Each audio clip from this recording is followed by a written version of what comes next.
In this presentation, we will see a couple more brainstorming techniques, and then after the team has generated a large number of ideas, we will see a couple tools to help you reduce the list and finally to make a selection. Nominal group technique is similar to the SLIP method of brainstorming that we discussed earlier.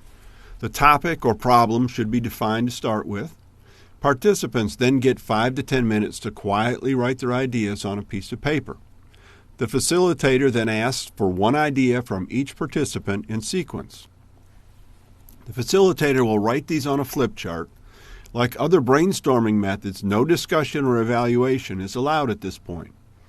When all ideas are accurately recorded, discussion begins to clarify and evaluate ideas. Finally, the group will select one or more ideas through the use of the team decision-making tools we'll talk about in a few minutes. Affinity diagrams are another silent technique. It's particularly useful when the number of ideas is very large or the problem or causes being brainstormed are not well defined. Allow 5 to 10 minutes for participants to write ideas down on Post-it notes. One idea per Post-it note. When everyone is done, put them all on a wall or a whiteboard.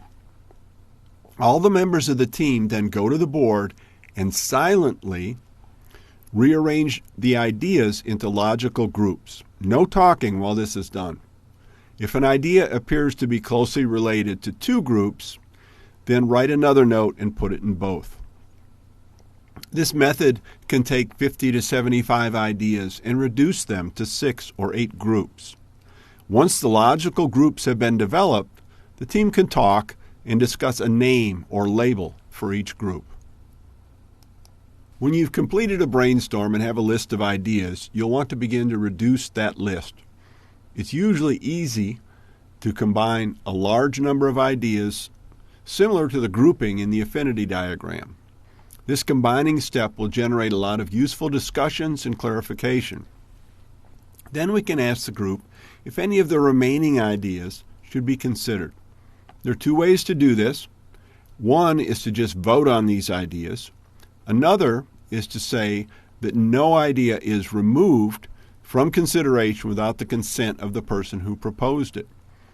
Sometimes the team cannot see the value of an idea right away, and if one team member feels strongly that it should stay, you should keep it. And never discard an idea. Ideas that are not selected should be set aside and preserved. They might be useful later.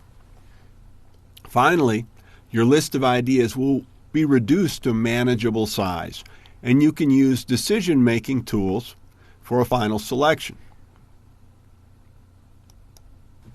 One of the decision-making tools is prioritization. Start this after you have done list reduction. Have each participant rank order their top picks for selection.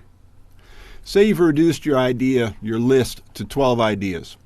Each participant can write on a piece of paper which 5 they think are best and number them 1 through 5, with 1 being the best. This is done individually so participants do not influence each other at this point. Then ask each participant in turn for their rankings or pass the papers to the facilitator.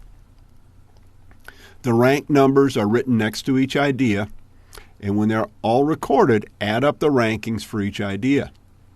At this point, you could select the idea with the lowest number, but more discussion is a good idea. It may be useful for the team to know why different participants made their rankings.